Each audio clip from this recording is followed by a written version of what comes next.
no. So yeah, It's worse than when like you're getting grilled on bloody. that's all right. Well, I thought that It's though, just because like you're this- used to doing this. It's what you do. Yeah. And you get Yeah, I interviewed a suppo- lot and you talk a lot. Yeah, I suppose like definitely a different vibe now. I'm not in Parliament. Like Yeah. the pressure is off. Does it feel like the pressure's off, or do you still put yourself under pressure? It just is such a rancid online culture that Yeah.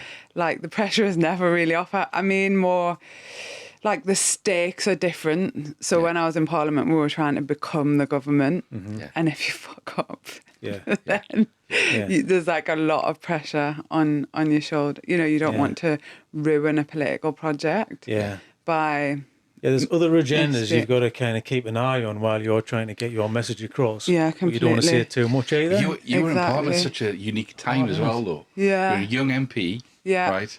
I've lost to say. But so the stakes must have felt even higher at the time, did it? constitutional crisis as well, because Yeah. Brexit was still not done. Yeah. So there was a kind of real distraction of that. And I don't say that to kind of, I'm just going to turn this off, is that No, okay? go for it, I yeah. don't say that to kind of belittle that as a political moment, but it kind of wasn't really what I was there for, to like debate new clauses in new Brexit legislation. I was just like, Yeah. It's like one of those moments where you get the best job ever, then you get there and go, hold on a minute, Yeah. that's not what I'm here for. Is it a bit disheartening as well, though, Laura? You kind of get disheartened with that kind of stuff. There's nothing worse going, yes, when I get in, this is what we're going to be doing. And then all of a sudden it's a little bit of a shift because your hands are tied or something. Yeah, I mean, it has completely changed my outlook on politics overall. I definitely entered Parliament. I mean, you know, I'm not going to look at this through like an ahistorical lens. Yeah. That was a moment in time. There was a good decade before that the movement kind of the political movement on the left led up to a moment like Jeremy Corbyn becoming leader of the Labour Party. And I kind of came in that wave as an activist. So as someone who was dispirited with like the inadequacies of the Labour Party as it was. Was that your entry point then? So No, I think I'd been a member before, but what I mean is like entering Parliament at that point, there was definitely a sea change. I'd been like active in what's called constituency Labour parties for a lot of years. And yeah, they're like political places, but not political in the sense that you might understand. There's like a lot of talking about the minutiae of the minutes of a meeting and stuff like that. So I suppose what I'm trying to convey is I never felt comfortable in any of the spaces. I was always like, where is this place that I'm going to be able to do what I want to do, which was think about and make central the experience of working class people within this system. And it was just like, honestly, everywhere you go, town council, don't talk about that here. County council, don't talk about that here. Parliament, don't talk about that here. Became a shadow minister, don't talk about that here. So obviously the problem isn't my insertion of the politics into those spaces, but the system trying to shut down that form of politics in whatever space. That must be frustrating every day. That's just... But it is when you've gone in on a certain vehicle, when you think you're part of a Labour movement, where you think that actually that vehicle entirely lends itself to that voice. Yeah. But when you get to that point where you feel that you can start raising the volume around those topics, and you realise that it's not an opportunity to do that. I had loads of illusions about the system. I kind of was... I thought, especially at that moment, and especially if we'd become a government, that we could use the state and the system to implement things that would have a fairly radical transformation on people's lives. So I was Shadow Minister for Employment Rights at the time, and we were looking at like a real overhaul of how employment rights and trade union relations would look. But in reality, had we become the government, the system would have started to fight us as well. And so lots of the illusions that I had about, you know, what brings you to a point of change making were stripped when I saw how the right wing of the Labour Party treated me, but, you know, less self-indulgently, the political project, how the right wing of the Tories and the Conservatives treated us, how the mainstream media treat you. Honestly, like, I genuinely thought most of the things I was saying was like not outrageous, but it was met with outrage, and that's manufactured to create a caricature out of you. Yeah. If you are dedicated to working class politics. Yeah. And the sad thing is, you're not the only one out of that sort of era of politicians, though, where that happened. Yeah. Where you spoke with a unique voice, and you were saying things that generally working class people want to hear, but in the way in which it's been turned or twisted and then pointed back at people, it puts you out there as the kind of radical when you actually anything. But do you know where I'm coming from with that? Like, often, I think the word radical gets used too often, and actually, I think the polarisation, we talked about this morning, didn't we, about polarised things, the use of language around left and right, it puts people on the back foot immediately in terms of how they interpret your message. You know what I mean by that? Yeah, of course. And you have to think, well, why is it in the system's interest to do that? So why do they want to, for example, we probably all believe that there shouldn't be profit making out of people's illness and pain. Yeah. If you start at the root of like the principle of it, you probably shouldn't be paying dividends to shareholders when it comes to something like cancer treatments or, that should be a public good, that research and the care and the people that we invest in.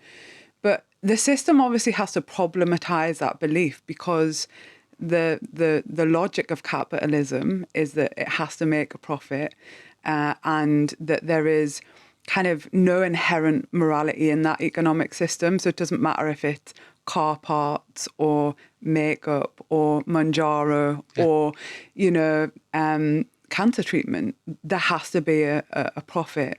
And if you start to talk about some of that profit coming back to the workers who create that wealth, or the people who deliver the care, or you have an objection to a hospital car park being privatised and therefore people having to pay for car parking charges, then the people who are the shareholders, those who support the economic system as it is, have to kick off. They have to position that as some kind of fringe radical idea, because it's so common sense. Yeah. So you're going to get me going on a rant now. I've been trying not to. I'm just trying. Because I listen a lot about. I mean, I was a big advocate of that era of the Labour Party. I think I might have mentioned that to you. I met Jeremy at an event, and he signed a book for me. He met my son, and it was a really exciting moment.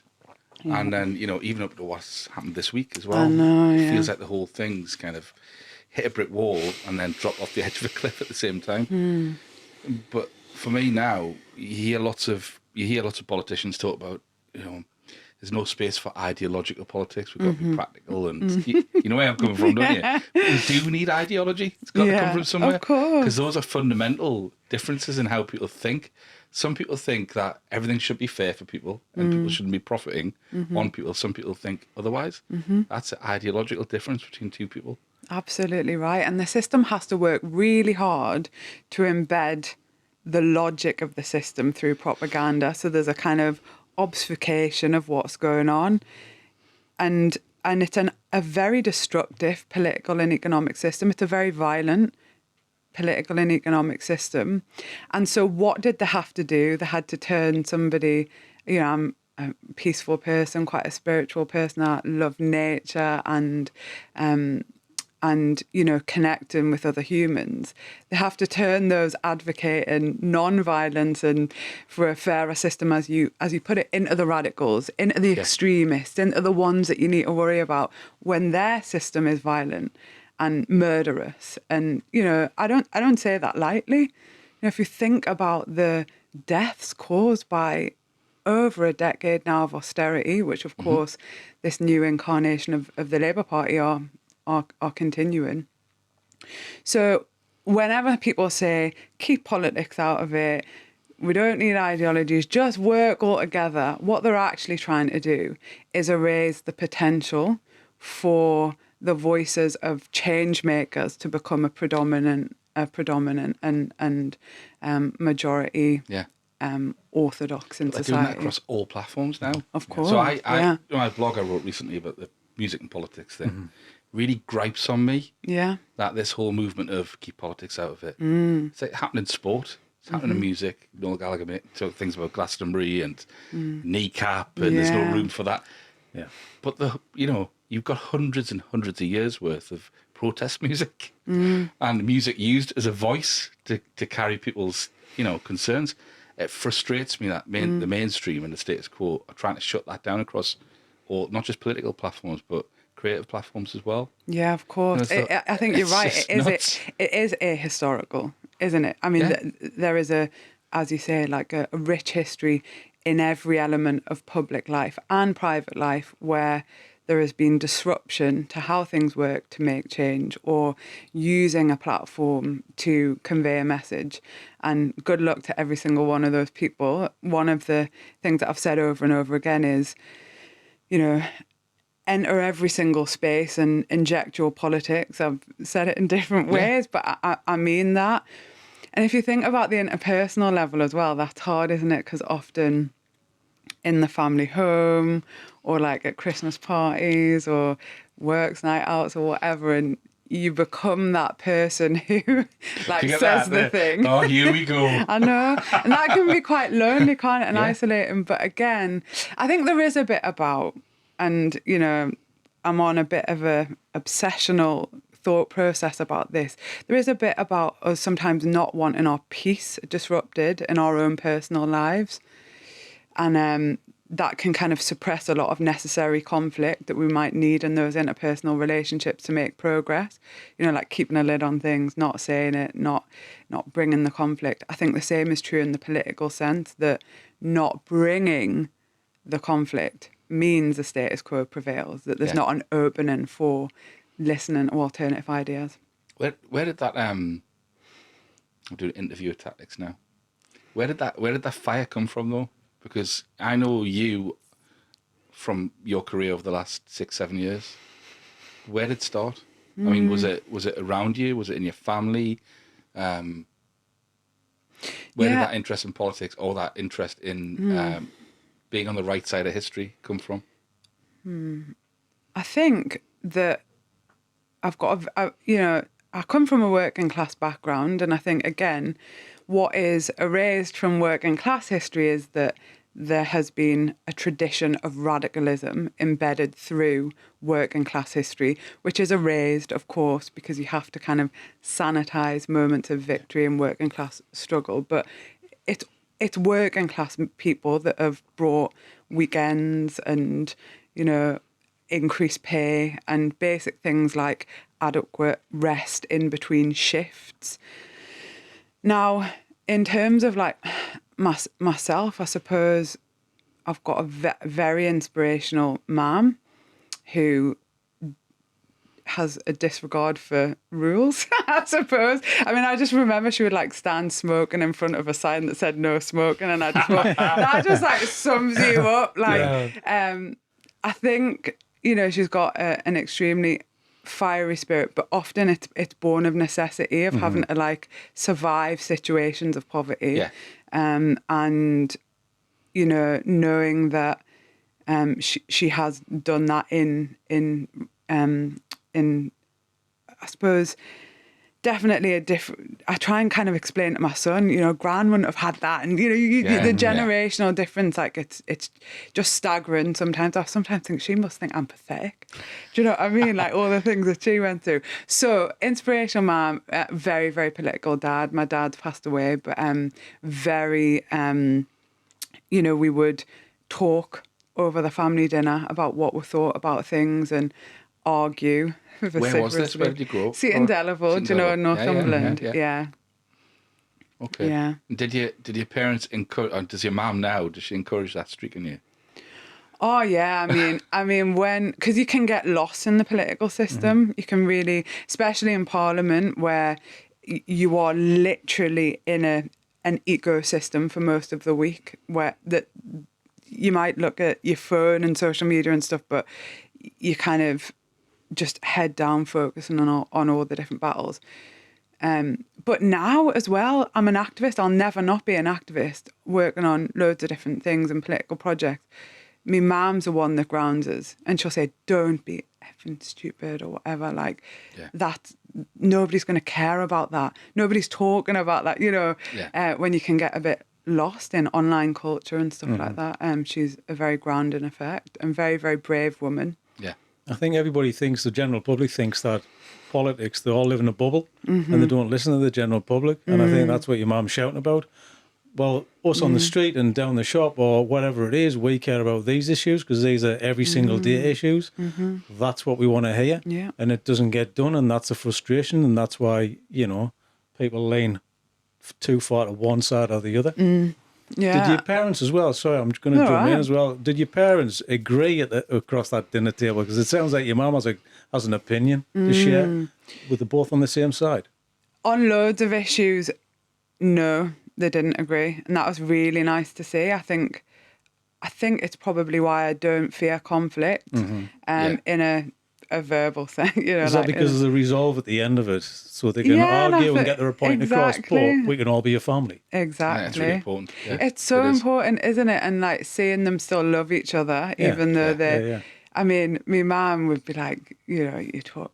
Are you allowed to swear? Are you allowed to? She'd be like, "Oh, you're talking shit, Bernard," and you'd just be like this, like watching them. And then my sister would pipe up, and then my brother, and somebody might storm away or whatever. And then, it wasn't always like that, but there's just like this fighting spirit. But you can still love each other and disagree. But it's a passion for what you believe in, and it's in there. You've got to speak from the gut, and I think that's it. Because then that's the only truth that does come out when you're talking from the heart, from the gut, about who you are as a human being. You can have the opposing opinion to your spouse, do you know what I mean? Because it's who you are. You don't have to agree with everybody all the time, but like you said, I think it's good to, I don't know, kind of have it out and then move on. Yeah. Which I don't think is happening at the minute in politics. We speak to our partners here on the camera. Sorry, but the personal is political, right? Of course it is. It is. The personal is political, and I think it's an opinion. No, it is. It is, Totally. And there is so much harm that comes from unresolved conflict and resentments, and I'm mentioning it because it is interpersonal, so it could be like your partners, but it is also political. Lots of the kind of drama that we're seeing with the new political project this week on the left might be unresolved political tensions as well. But anyway, the point I'm making is that I just truly believe in the potential that dialogue has to change things. We just keep speaking to each other and we try and get to a better, more common understanding of each other's psyche, position, wounds, Yeah. When did it become apparent that you were going to do what you do now? There must have been a point when you started thinking more seriously. Like, when did you go from being an opinionated person to somebody who was going to start dedicating their time to it? Because it's quite a big leap, isn't it? I mean, I feel a bit ashamed about my activism because it's not very active. So how did you make that jump from being full of a fire and opinion to actually start being active in politics? Well, I think there's a couple of things. I'm actually quite a shy person, right?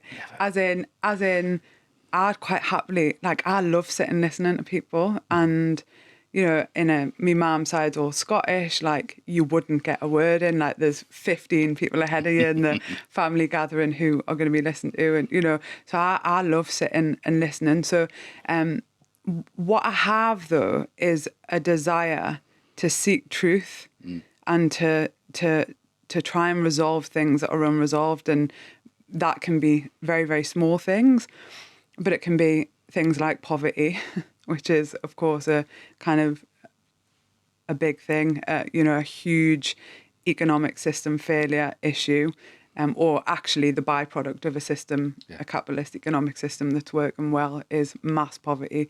And so the desire, why do I say it, is because, well, what's the alternative? If you are not going to say it and you just kind of sit quiet while somebody's saying something that you don't believe to be true or contributing to what exploitative conditions or whatever is that they prevail, their powers increase, they double down, they grow in confidence. And so really it's about trying to mitigate, whenever I speak, trying to mitigate something that I think needs resolved, or trying to push towards a truth and an experience that working class communities are experiencing.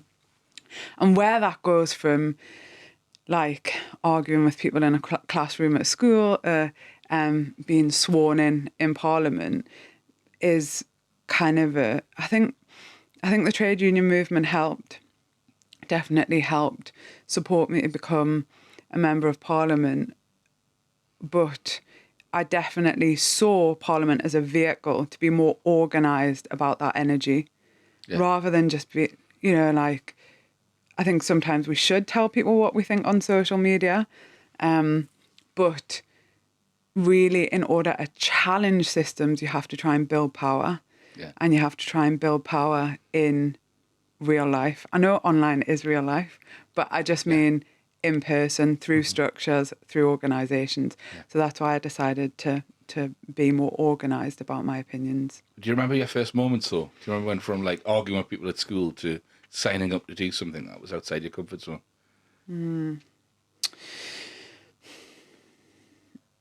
There's some moments that stand out, but I feel like, and this is why my life after Parliament is probably more free, but I kind of came from a Labour household, and there was like this feeling that, oh, you did quite well in that debate, or you kind of challenge them really well.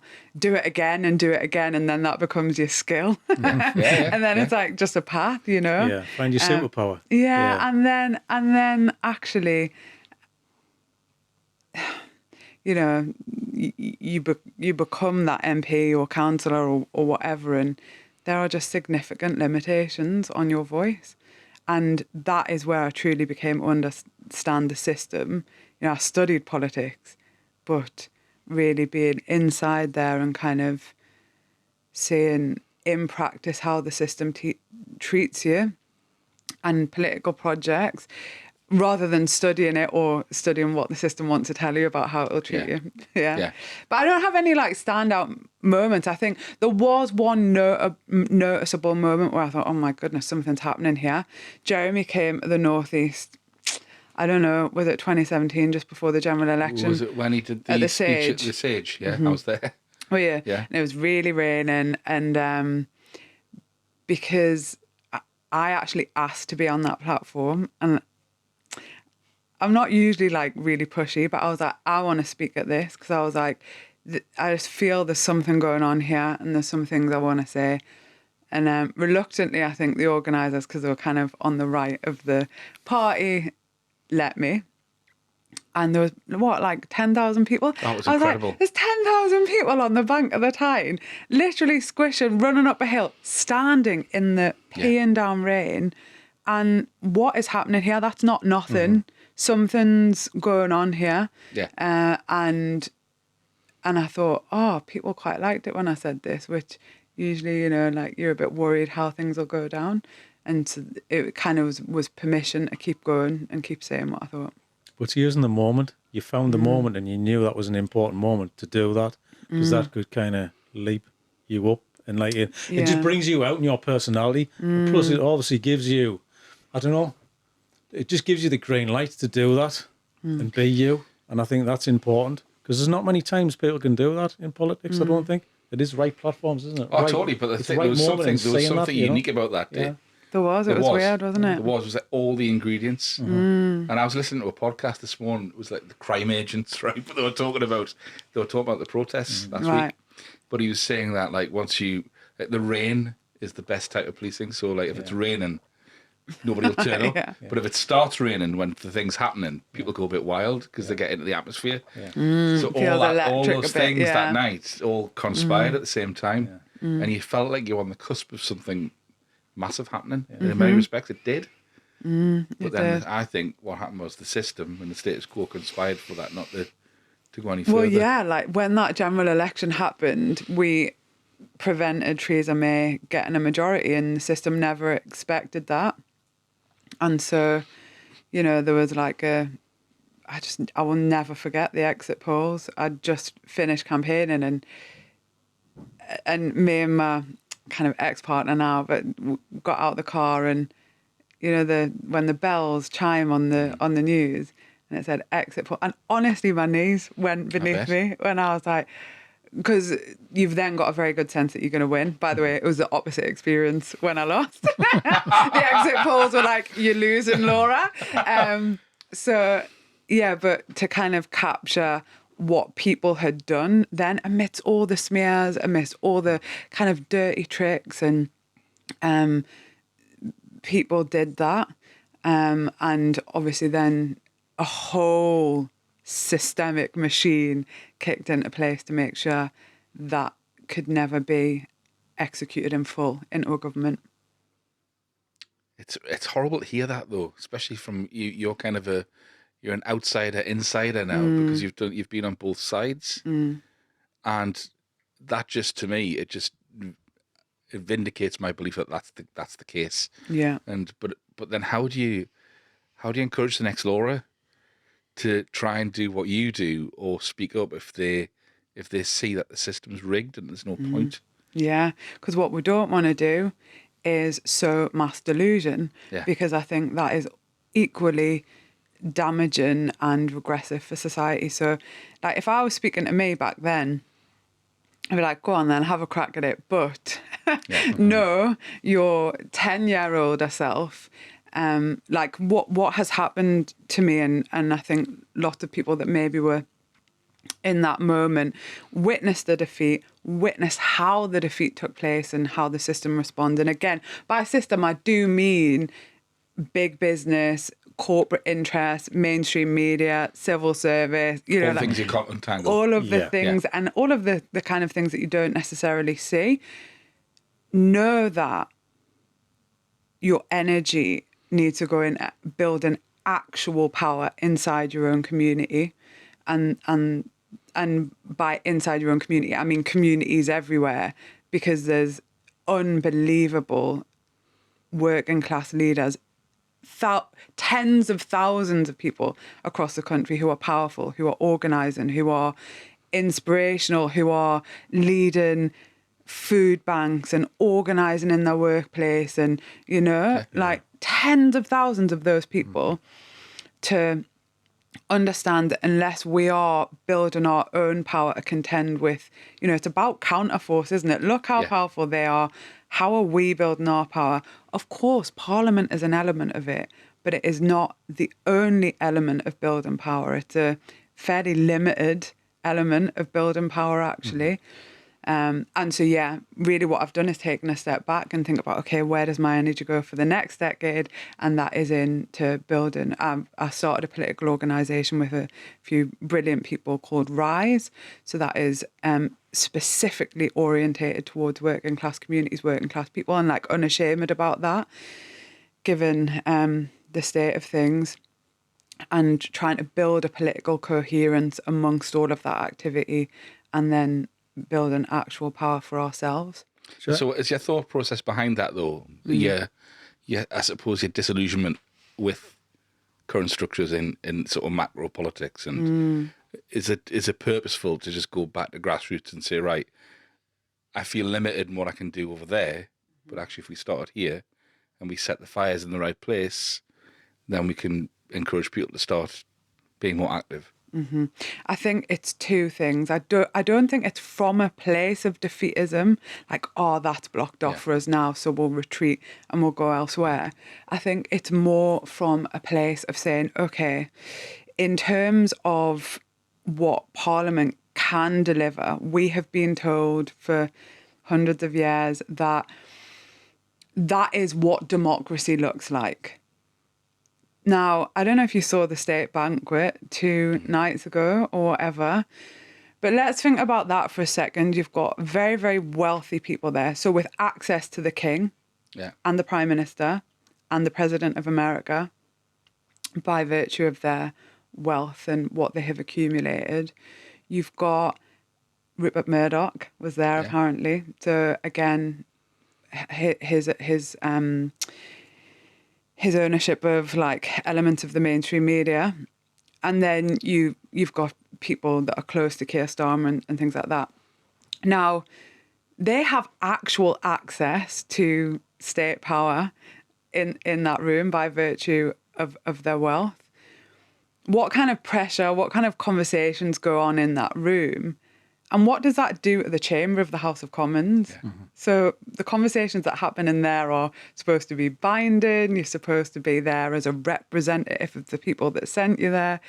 But you've got access to power elsewhere. Mm-hmm. And so I think it's about going, okay, there are limitations on, and it is flawed to think of Parliament as the only democratic exercise. That hasn't always been the case. Think about the mining lodges back in the day. Like, they had massive amounts of power in their own communities. They were like sorting things out inside their own communities, weren't they? Think about the shared spaces that were had through like proper social clubs, where, you know, if somebody was skint or people needed to raise money for a funeral, you know, or, you know, something like that. People don't really think of the history of social clubs in that way, do they? Not now, they don't. Of course not. Or like attached to organised labour. Yeah. Think about our rich cultural heritage. Think about the trade union and labour movement and the concept of closed shop. Now, I know people might be like, oh my goodness, you know, like, as in you have to be a member of this union to work here and all that kind of stuff. But there was actual power away from Parliament.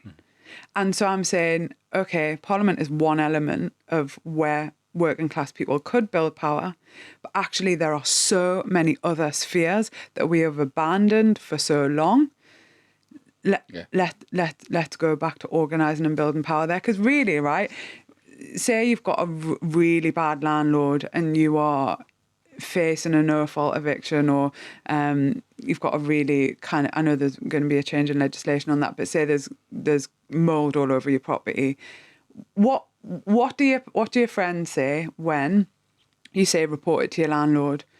The friends say, oh, I'm worried in case the landlord kicks me out. Yeah. Don't they? Like, they don't go, oh yeah, I'll report it. Because obviously you would just report it. Accountability is only one way. If something's going to get done, yeah. So, you know, tenants' unions and the resurgence and the reinvigoration of those about saying, I have a really powerful network behind me here in a tenants' union that if I complain to my landlord, I've got backup, I've got power. You're not going to your MP and your MP sending an email back saying, I'll have a word with the council and see what I can do and I'll lobby. No, the power is with you. Yeah. So it's just about a different analysis of building power.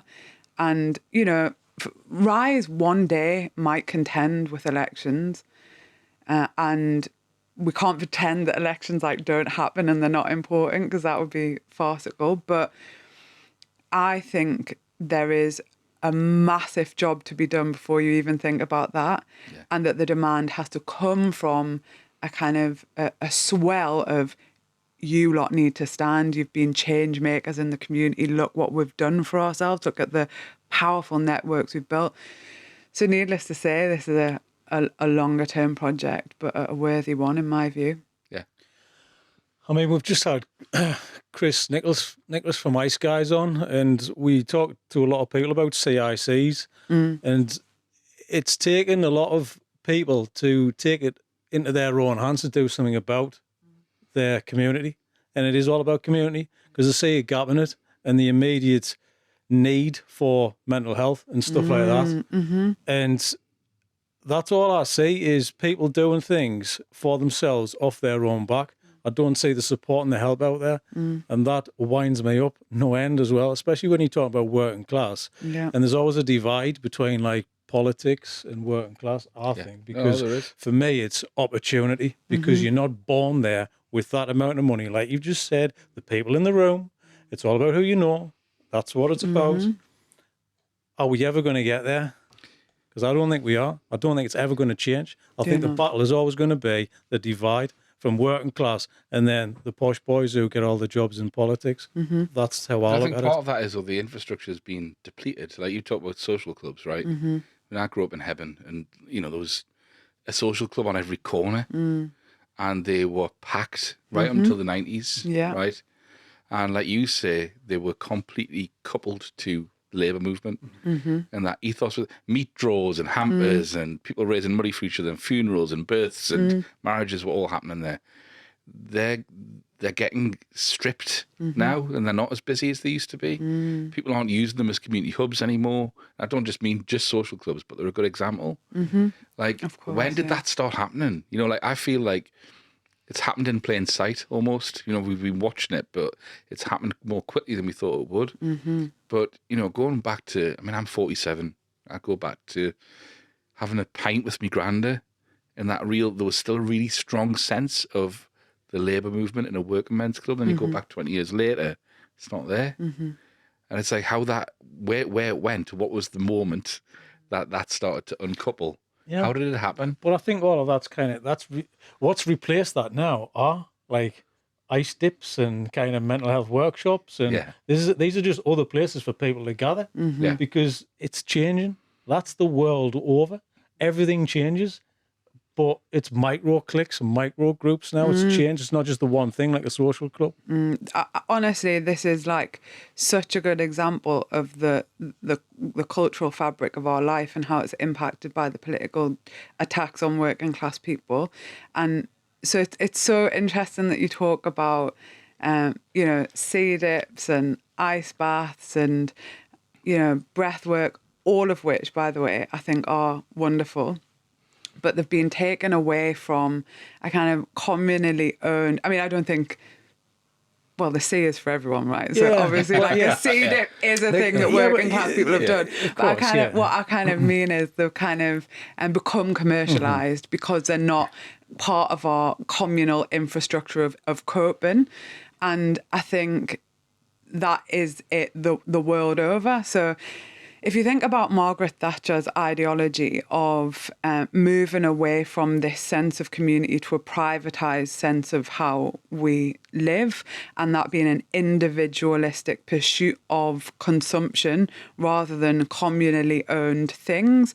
So you can see that through council housing and the right to buy. Again, another thing that really kind of divides working class communities, I know, but that it was like, these are not communally owned anymore. You can buy it, and the kind of drying up of the communally owned housing space, social clubs, welfare clubs, community centres, allotments, like have been taken away from working class communities through a process of privatisation. And so the most and this is not always the case, but will tend to have more access to those wellness, recreational activities. And I suppose there should be included in this political project, because it always sounds like hard and like organised, but there has to be a cultural element. Yeah. Like, we are living, breathing human beings who need music and poetry and togetherness and breathwork and sea dips and that being kind of communally held in our communities, because it's a tough system to live within and people are struggling mentally.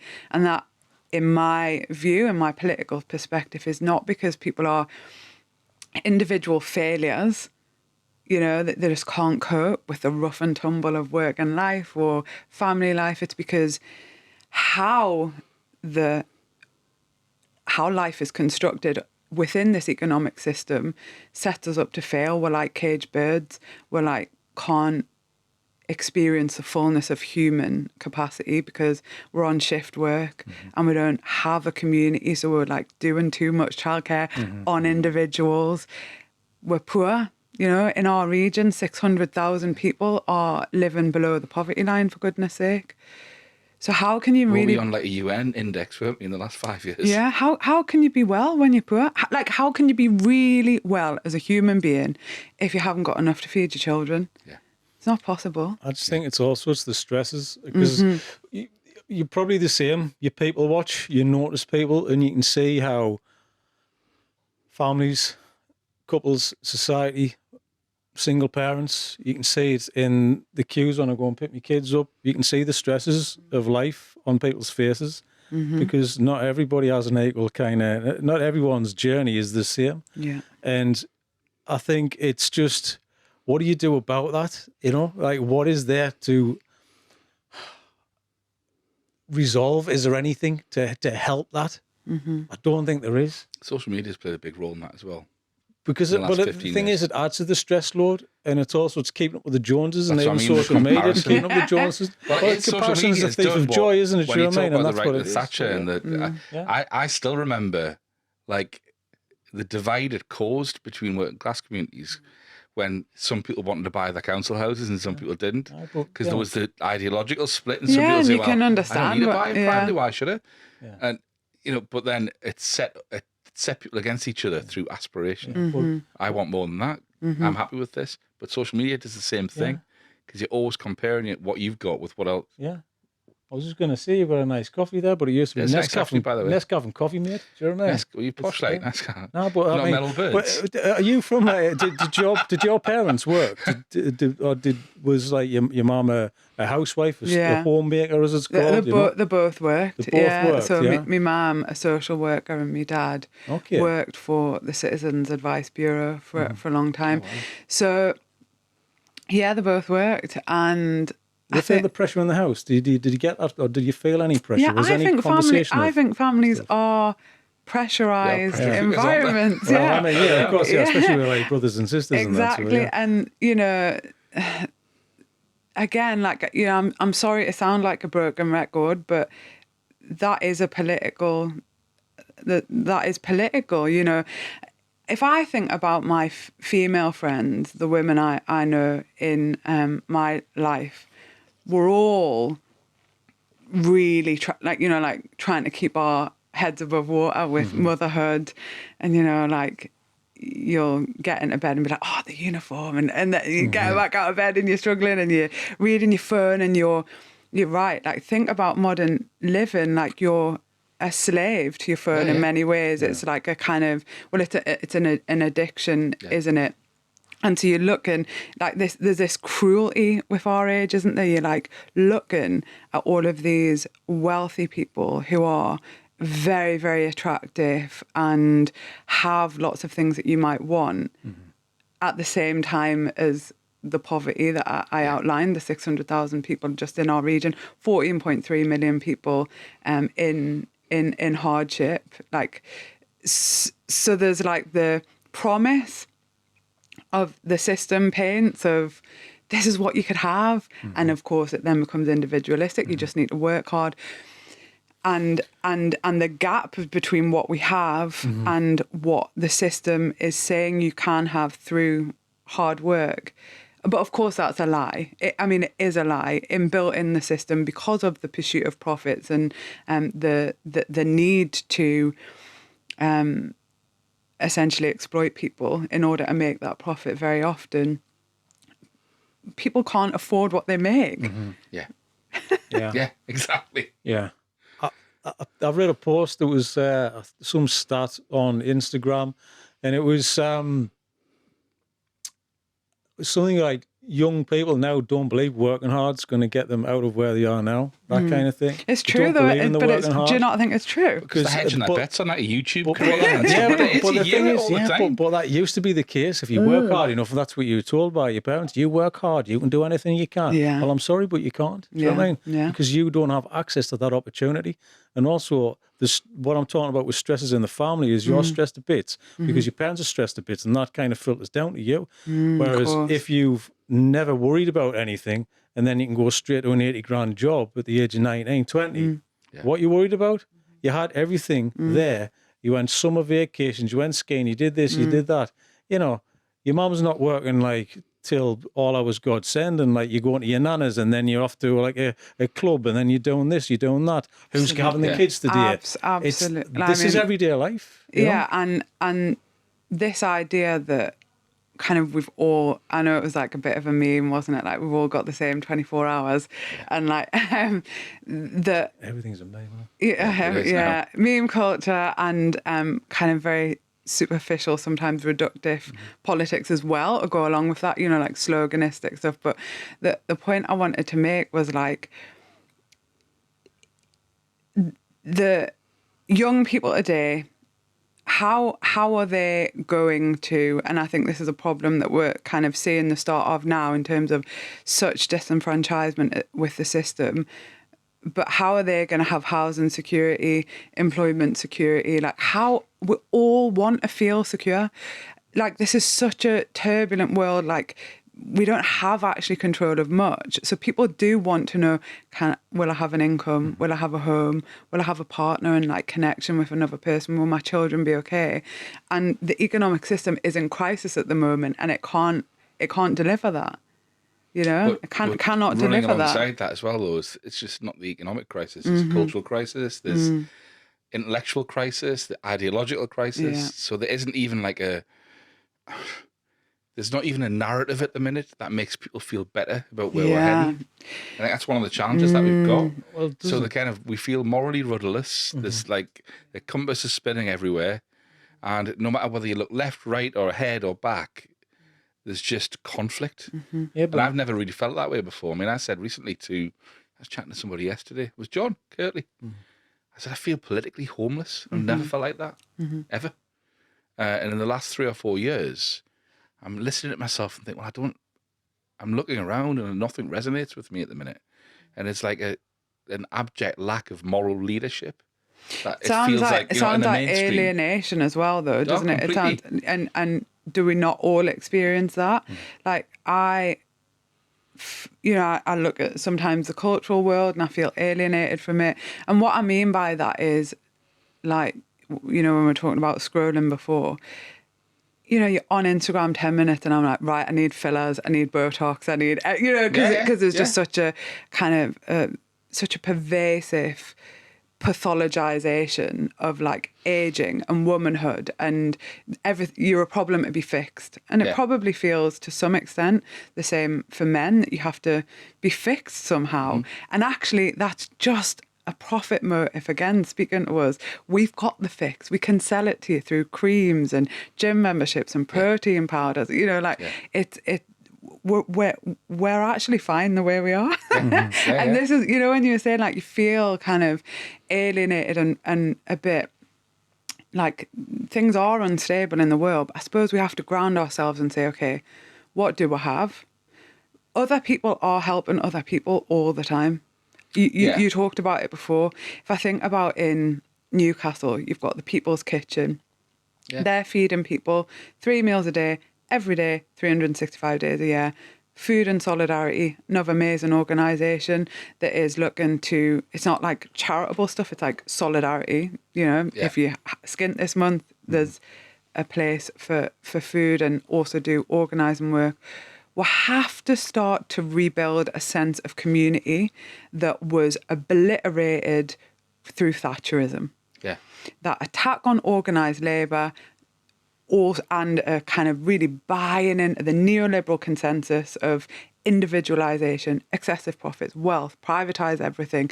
We have to, nobody else is going to do it.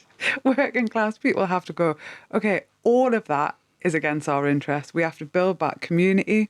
We have to start looking after each other.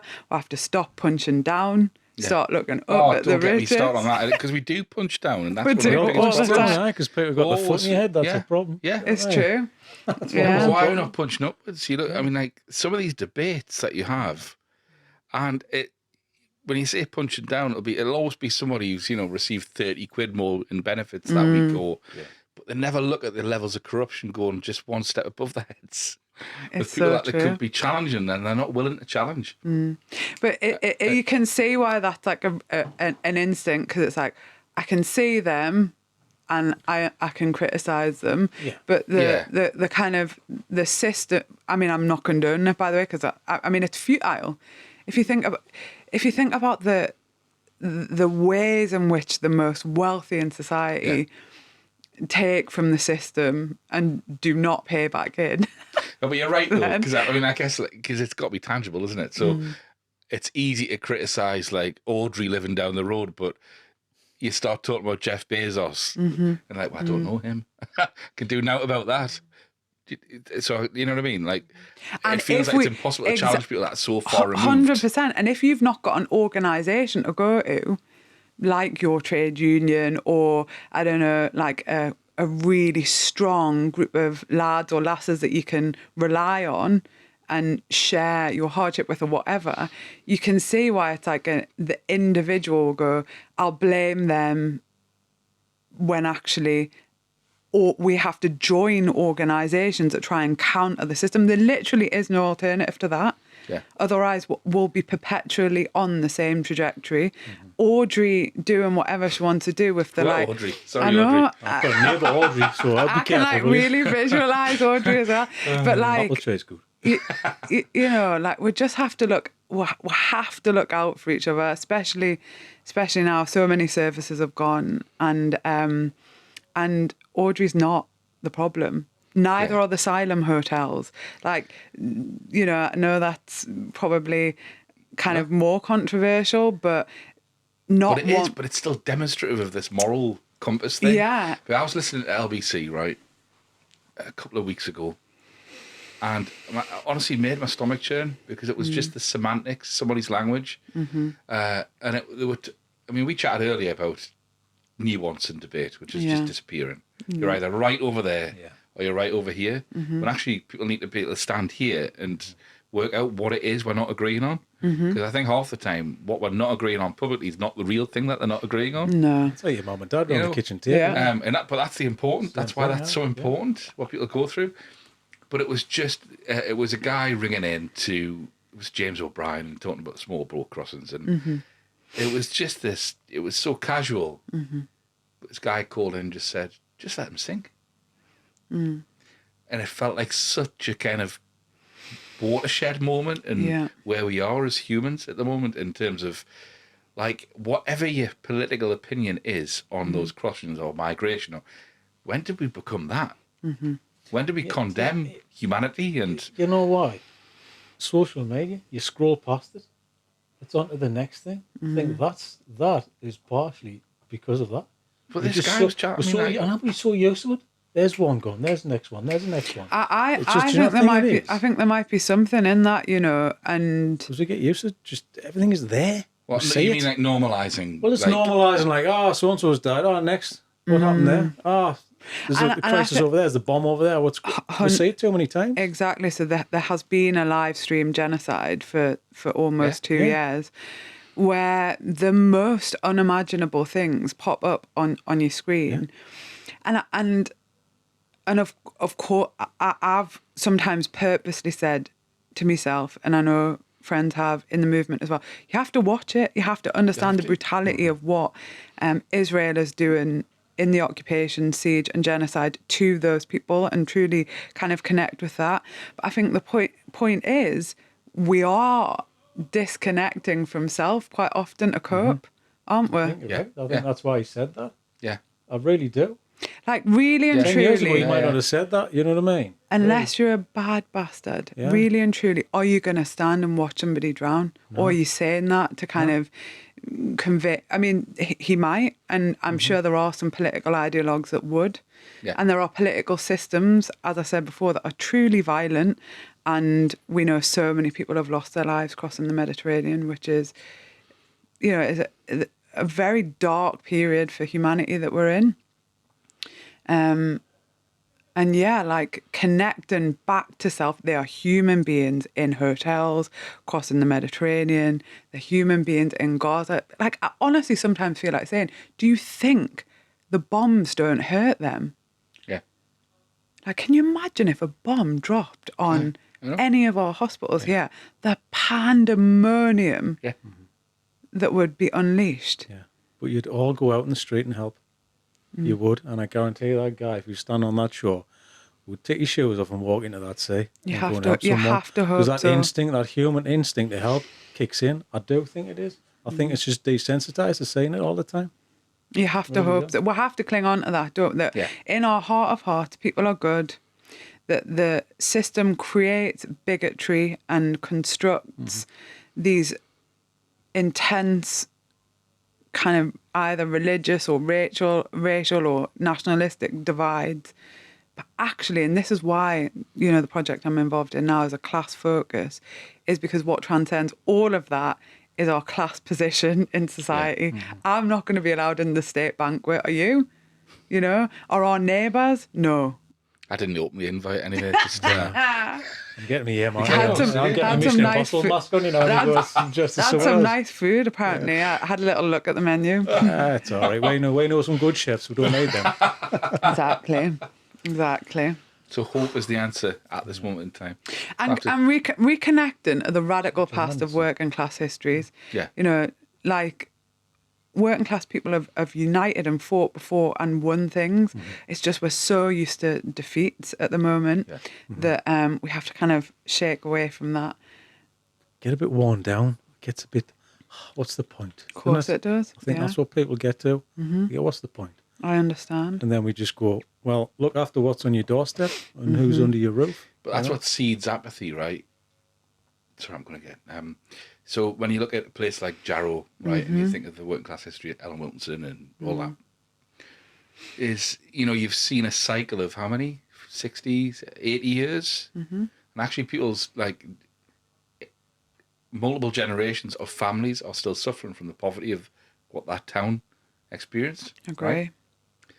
Now, and this is where I think radicalism gets dangerous, because once you've had 60 or 70 years of apathy, because people's lives haven't changed, there's a hotbed for people to be turned the other way. And that's what we do see happening in working class communities. And I used to get so frustrated because, you know, growing up in the, late 90s, early noughties in a shipyard town, like there was just this huge like difference between I would have thought I was like a progressive socialist in my head, right? It's my fair trade coffee and that.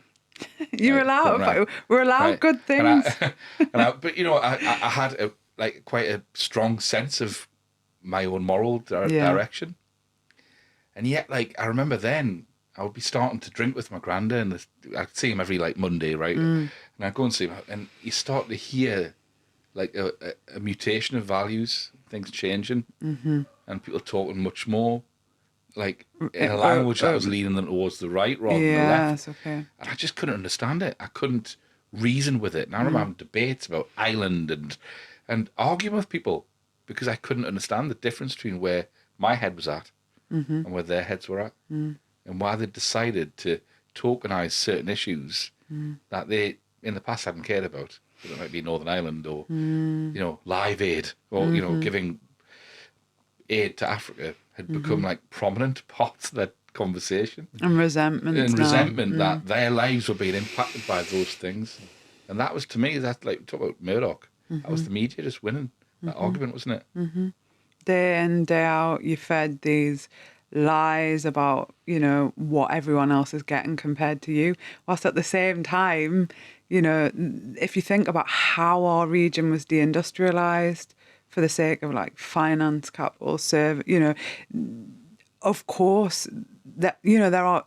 I think there's just loads of like deep scars in our region from what has been done to it, and I can see why people become resentful of everything, and you know, there's like a bitterness to life, which is kind of hard to see, but that, you know, that is because if you think about Thatcher and her motivations to shut the mines, it was about breaking organised labour.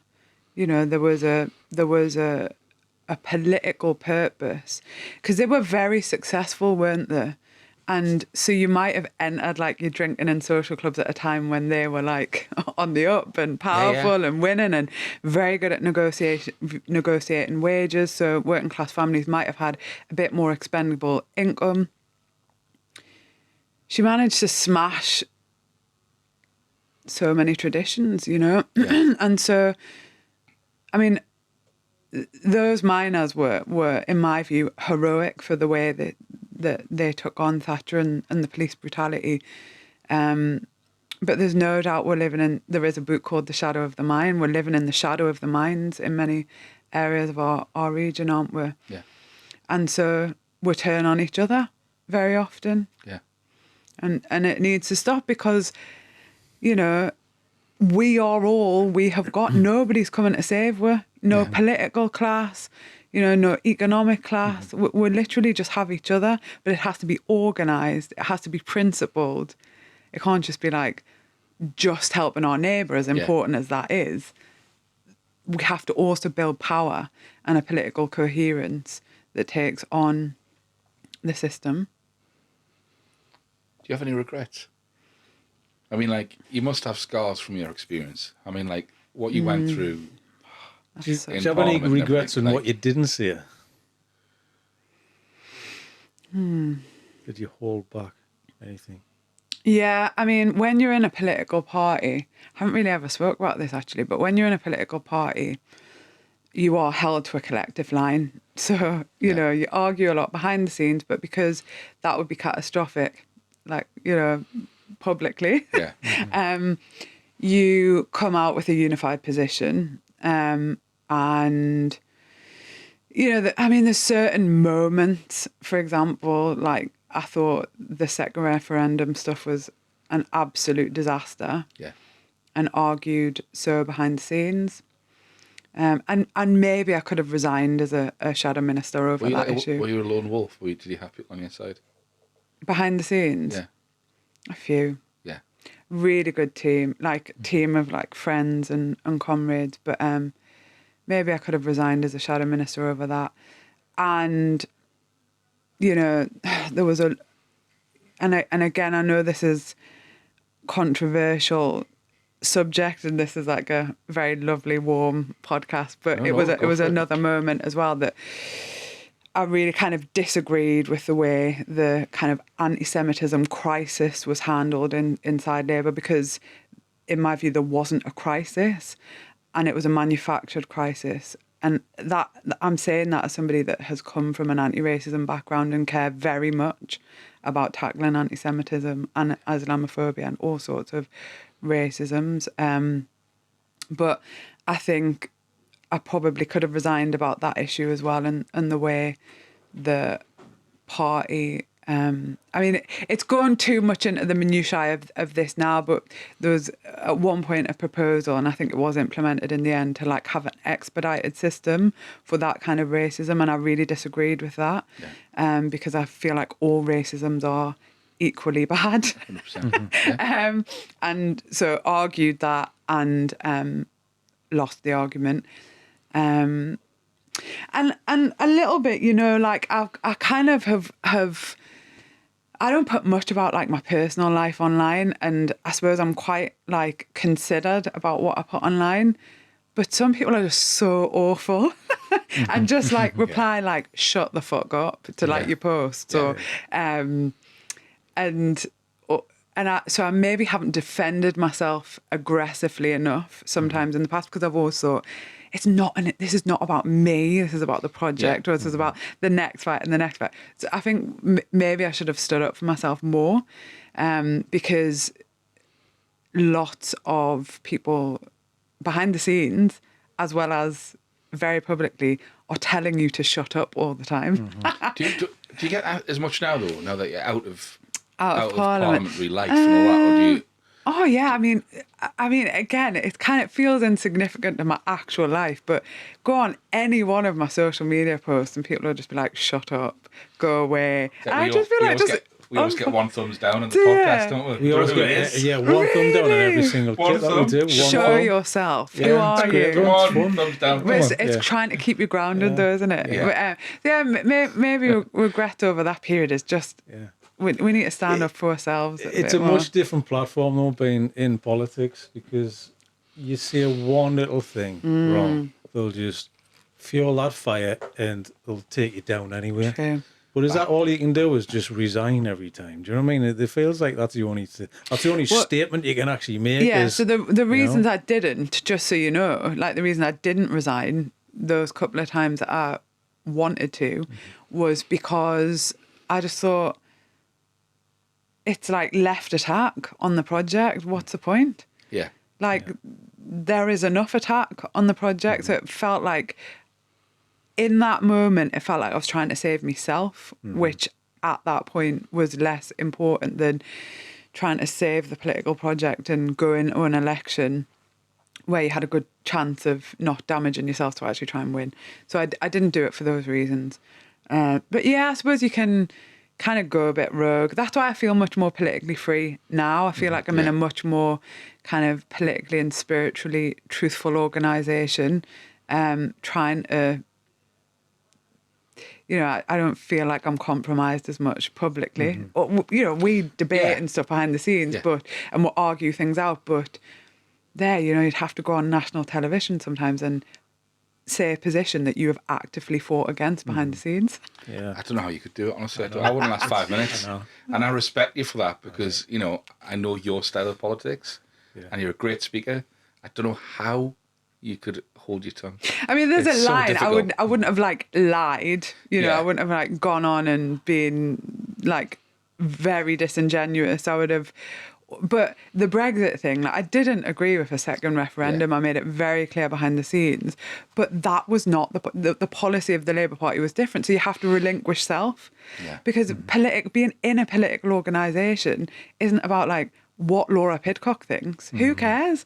It's about negotiated positions. Yeah, it's a team, isn't it? It is a team. And do you know what? There is something to that there's something to that there's loads of things that I could wax lyrical about, and in the kind of influencer age, I think contributes to atomization because lots of these people are not accountable to anyone. They're going on giving their own personal opinion that hasn't been crafted through dialogue and challenge and debate. It's just I'm in my living room and I'm going to tell people what I think about, this week's drama. And that's content we're consuming. So it's a different form. And I think we need to retreat away from that a bit, that individualisation to collectively constructed positions because they're always richer. Do you not think? Yeah. I think so. Yeah. Should we lighten the load? Should we go to the menu? I only got a couple more questions because I'm trying to get some chronology. All right, so because you always think, were you concert MP? Is that So it was North West Durham, so it North West included Durham. Crook and Lanchester and Durham. You're from North, were you born in Northumberland or? Do you know New Hartley? It's a pit village. Then moved to Seaton Delaval. All right, okay. So how did you end up in Durham? How does that work? How does it work? Well, you just move. I was thought you just. I don't. No, you do. You literally move. Yeah. You move and you live there, and then when you get elected, I mean, it is as wild as knock, knock, knock, knock, knock. Please, will you vote for me? This is what I believe in. To this is how many votes you got. To you need to be in Parliament on Monday. And I'm like, who am I? Why? Do you know what I mean? What? Yeah. Excuse me. I'm sorry, what do you do when you go there? And you have to swear an allegiance to who? And I go where? And, It's the ultimate imposter syndrome, isn't it? Well, honestly, it's just a ridiculous place. Yeah. And I broke loads of the rules, sometimes on purpose, right? And sometimes because I just didn't know what I was doing. It's like your mum. It's probably my mum, but there's these stupid things where you have to and I still think they're stupid, where you have these traditions, right? Where if you, especially in Westminster Hall, which is seen as the second debating chamber from the House of Commons, where you have to go, I think it's something I forget now, but thank you, your chairship, it's an honour. No, something thank you, it's an honour to serve under your chairmanship or something like that. Or you have to say, when you get up in the House of Commons, be very, very kind of sickly about the person that went before you. But I was never going to do that if it's someone that's trying to cut disability benefits or something like that, where you'd be oh, it's a pleasure to follow the honourable gentleman from wherever. No way. Yeah. So, because I just wouldn't do it. Or no, I think it was because I wouldn't do it, especially in the chamber of the House of Commons. You kind of get points knocked off you for where you're going to sycophantic the old rules, school. I've been there, by the way, because I used to work for the Department for Trade. Really? And we'd go down, we'd go to Victoria Street, and then I've been into Westminster. Yeah. And it was just I couldn't have done it. And when you're so also, so you get whoopee cushions and that. Exactly, you get put down the speakers list. Yeah. So, and as well, there's dirty tricks that go on sometimes about how often you might have spoke. But I thought, I'm there, I'm going into the chamber, I say what I can all the time from the issues that people have raised from us. But you're not allowed to say you either. So you can't say you over there said this, because you means the chair. So the speaker will go, oh, sorry, me, and make a joke out. Honestly, so quite often you're just waiting to be told off. Honestly, it's ridiculous. Yeah, people from other places in other countries, it winds them up, you know. Even if you listen to like American podcasts, and the guy's wearing a wig and a cloak, and you're like, what's this dress up? My bashing on the door. I used to and- watch, right, PMQ. He used to record It's mad, isn't it it? on like VHS, PMQs, and all he would do is complain.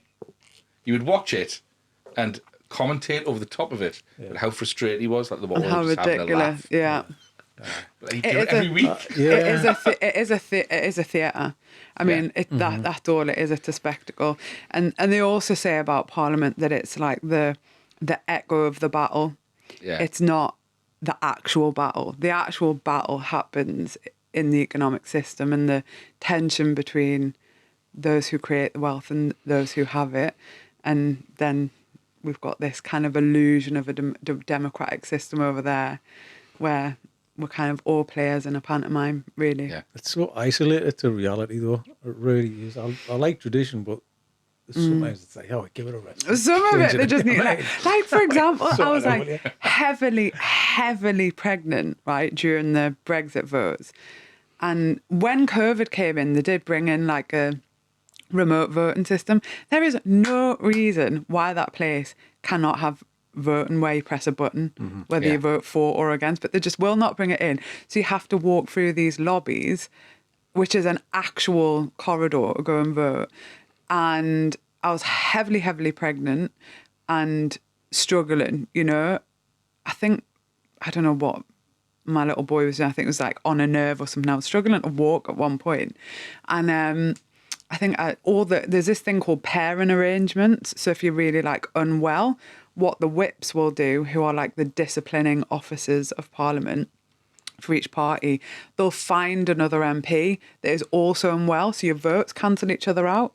So you can be like kind of ringing in sick, but because another person's ringing in sick, it doesn't matter because your votes have cancelled each other out, so you're allowed to stay at home. But during the whole time I was in Parliament, definitely towards the latter end, the pairing system just really broke down. And so I genuinely saw an MP brought in an ambulance to vote. And then, so there's no way being heavily pregnant. Isn't it? That's mad. Because it was a tense political time. I don't really know what things are like now. I'm sure the pairing arrangements are back, but just like, what a way to run things. It's so old-fashioned. Like what does it mean? Sorry, this is maybe a total like picking up novice. your hand and voting for come on. Shake it like that. Yeah. Oh no, we did have proxy vote. Yeah. That's Well, trying to wrestle and put me on that way, but somebody's pushing it that way instead. Just go that way. Yeah. Don't want- No. That box there, I told you. Yeah. Remove the whip. What does that mean? He's So- had the whip removed. They've had the whip removed from him. So before I was saying that politics in our structure is like a collective system. So you have a political party, you have an opposing political party, you have smaller parties. So in our system, it's Labour and Conservatives at the minute. Conservatives are opposing the Labour Party. The Labour Party is the government because they got the most amount of seats and could form a government. And then you have minority parties. So those that are like the SNP is a minority party, just pure numbers, Lib Dems, Independents, Bloc, Greens, whatever. Now, to keep discipline inside your own party, so that, can you imagine like if however many MPs the Labour Party or the Conservatives have got, if they all just voted however they wanted? It would be like quite chaotic. Yeah. We would never know what kind of vote's going to win. You wouldn't know if you could get legislation through. You would imagine that there would be some obvious political allegiances, but so you have a whipping system where at the meetings, your internal party's meeting, you get told the whip for that week. So they'll say it's a 3-line whip or a 2-line whip or a 1-line whip. So 3-line is you have to be in Parliament and you have to vote this way. Is that you could get suspended otherwise? And if you don't, there's going to be a consequence. Right, okay. And the consequence could be a letter telling you if you ever do that again, you'll have the whip removed. So you're not part of the team anymore. You're not Labour anymore. You're sitting as an independent now. Yeah. And why MP's worried about that in reality is because when it comes for selections, if they've still got the whip removed, then they can't stand as a Labour MP or a Tory MP. Yeah. They're an independent and they're not going to get elected as an independent, because very often people vote by the political party. Nobody like really knows your name, right? So the whipping system is a disciplining effect on your party. And 2-line whip is a bit less serious, 1-line whip is a bit less, and then sometimes they don't put a whip on, and you know, they kind of sometimes say that's like a matter of conscience or whatever. So you get the whip removed often if you've done something wrong, if you're in trouble. And you get the whips come visit you. That's like school, isn't it? You get the whips Detention. ringing you. You get the whips ringing you if you're saying things out of line. You get texts from the whips telling you what to vote when the bell's gone. Like Hogwarts, to vote. Who's our whip? Is it Alice? He's on track. Just think my walnut whip. Walnut whips. It is silly, isn't it? Is that you pushing us towards the menu? Well, yeah. You've mentioned a few things. I like the word whip. Yeah. I like a walnut whip as well, to be fair, but Because you mentioned whip week. It's like, you know, the kids are off school. It's whip week. that was wet week. Not whiz, whip week. Wit. Wit. Yeah. I'm just, sorry. I've dumbed it right down now. Laura. It's Friday afternoon. It's Friday afternoon, but this has been fun. I enjoyed it. Really I interesting. enjoyed it. Yeah, I have. Don't worry, they're not frightening questions. They're not frightening questions. Just, Dad. yeah, I look at this because I'm trying to explain it every single time I do this. And even though we're 34 episodes in, it still gets confusing. So pick anything from the menu, please, Pick Laura. anything from the menu. Do I have to? You can go anywhere you want. This is how it gets confusing. So that's why we've got to explain it differently. If every you single shout time out we a do it. point of interest, and then we'll try and explain Like it. seagulls. Like, you know. Can I go for Greg's order? Yeah, it's your last one. That's we're my gonna last do one. that Yeah. one last. Yeah. Yeah. Should have taken it off. Yeah, why do you not say that? Crazy. So do I? So I just have to. What do I do? Just Anything say that a takes thing. your fancy on there. So, Oh, like, right, you okay. know, it's the popular one is Guilty. Oh, guilty. Ooh.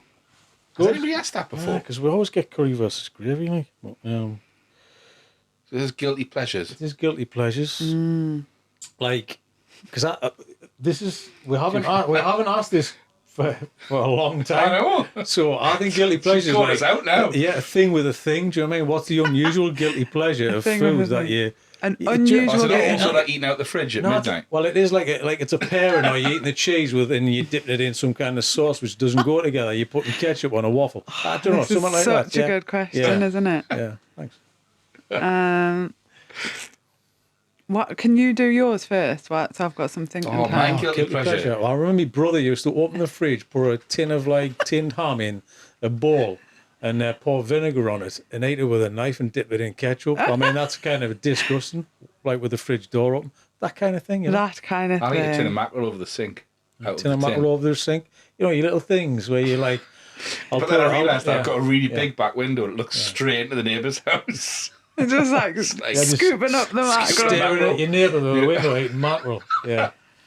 It's one of those foods that you can't eat in the car. Like, is things that aren't allowed to eat in a car with somebody else. Eggs. There's so many Tuna. more rules Tuna. being applied to this now. aren't there? No, we're just. Sorry, okay. I'm just while you're thinking, I'm off on tangent. Oh, So right, yes, sorry. okay. I thought I had to now apply to my guilty pleasure that I'm not allowed to eat it in the car. No, or in you're front right. of do it. whatever This you is want. your Yeah. guilty Anything you pleasure. want. So what's this kind of? So, well, crazy I don't thing, know you if know? this is like part of the like girl dinner trend or whatever, but I genuinely like when I don't have to cook for my little boy, we'll just have like a bag of crisps for me dinner. Oh, right, okay. Or Yeah, like- just a bag of crisps by itself.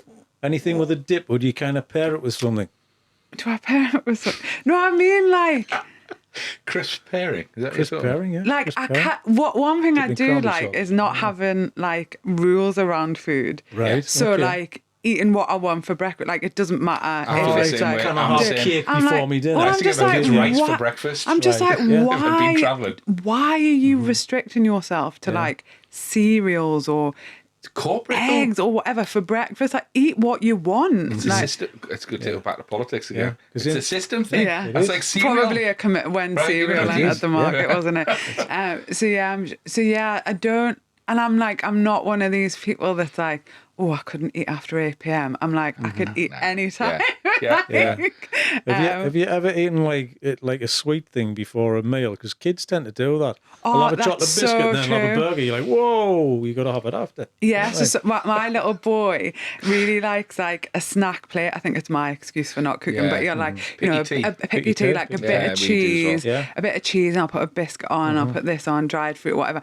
You'll have the biscuit first. Now, always have to stop myself from going, why are you having that before you have the cheese or the fruit or whatever? Yeah. So I'm just like, well, you've given it to him. Yeah. Let him do what he wants and he gets through it all, but he'll do that. But yeah, in terms of guilty, like, can I tell you my absolute favourite thing in the world that like I feel no guilt about and think it is like the summit of human creation?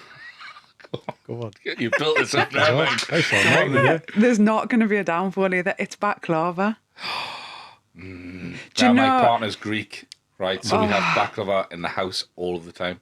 In fact, we haven't at the minute because you watch this. We haven't got any, but we usually have some in the cupboard at the top. Yeah, so like especially like where it's really like syrupy, and I'm like, sorry, nobody can have any. Go and get your own baklava. This is mine. Yeah, well, it's a kind of a special item, isn't it? It's not something that you. To be fair, get all the time. I do sometimes share it, but it is just, oh my goodness, it's just the Some nicest great thing. places on West Road. Yeah. To get baklava. Oh, or variants honestly. of baklava. Have you ever secretly eaten something so no one can see you? More baklava.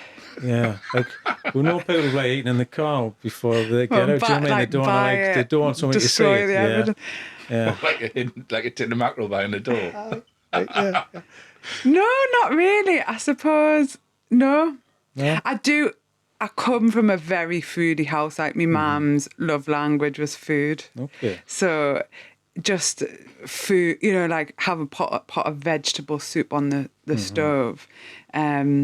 Windows all stained up. Yeah. Aye. Yeah. Yeah, and that smell of it in the air, and like sometimes it's nice, sometimes you get the ick a bit, but wholesome, and you know it's going to make you feel better if you have that bowl of soup. So Please, you said you get the ick a little bit sometimes. You do. You're a bit like, I just think it's been on the hob one day too long. Yeah. You know what I mean? Like, but next day soup's always the best one. If you do like lentil soup and it starts to like bubble on the top. If it's gone too long. But really, and I suppose this is a good thing, especially in this day and age. There was never really like shame around food, and it was like food is to be shared, enjoyed, communal, which is why it's probably I feel guilty a bit about my attitude to baklava because I'm like, it's mine, don't take it off me. But I love buying it for other people. You have baklava and then another decoy pack that you leave out. That's my honestly ultimate treat. Decoy pack, get double of everything. Yeah, I do it with my son. Yeah, if he's watching, right? Double it up. I'll often have to buy food before that he can have before he gets to the food. Yeah. Okay. Because he's a big lad. Right. Works out all the day. He's seen the size of him. Would just demolish it. He can eat everything that is inside. So you have to almost leave like a breadcrumb trail of things.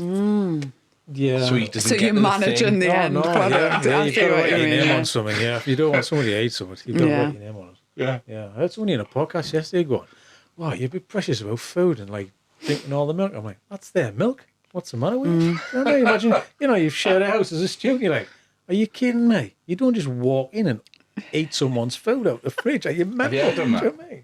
I have never done that, ever. It? No. Oh, if it was, I'd be like, if I took the last of the milk, there would be 2 milks going back. You've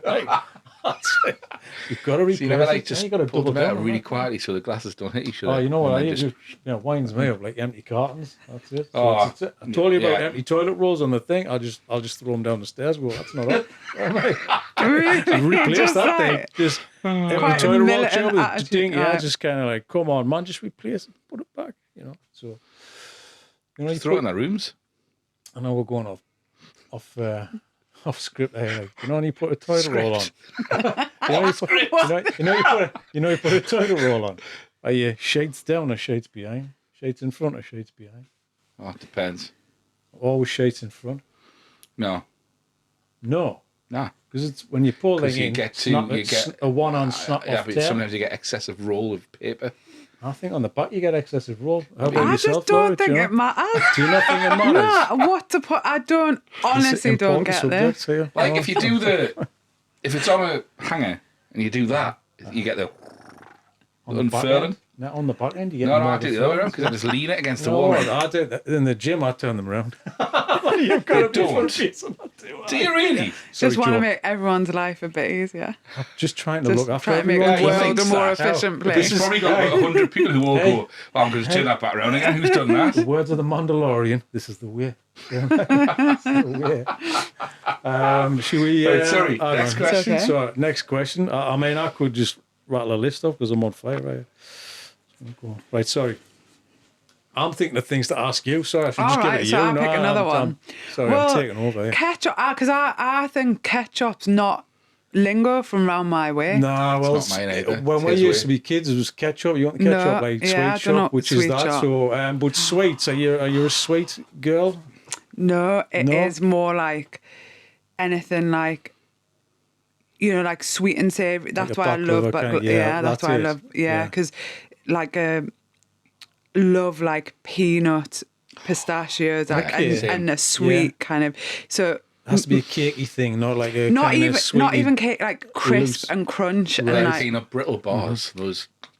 Yeah. Which was, I mean, So me little boy, he's sweet, and I'm just like I could take. You want like, you know, if you get an ice cream, like a ice lolly, and I'm like, oh my goodness, get chocolate and like cream and But no, I'm very like a kind of savoury sweet person. Okay. So well, talking about that, because this leans right into that.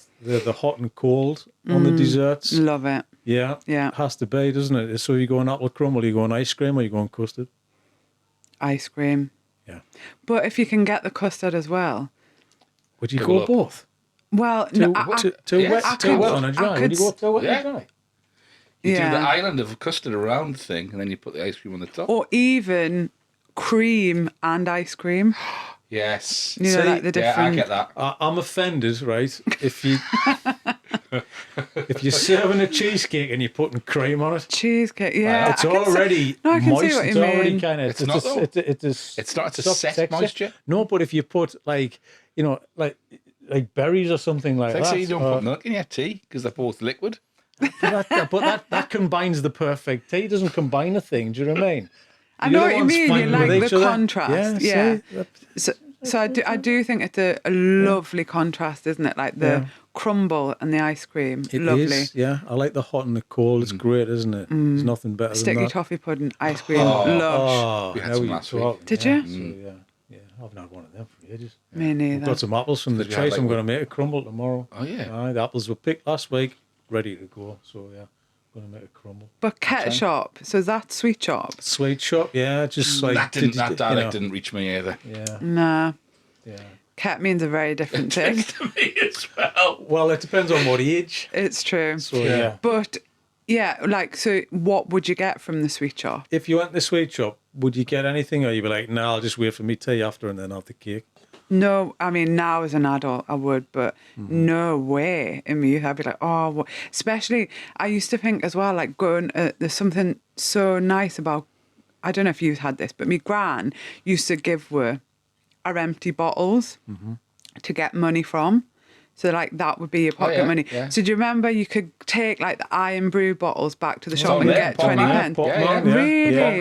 Because we used to get delivery pop and then you could take it back, get a bit of the money, and then you could spend it on sweet. That was just great. Circular economy. I feel like it was 20 pence a bottle, but I might have made that up. But you could get stuff from that bottle. What were you getting? Because we're talking like mix-ups and stuff. Would you get a mix-up?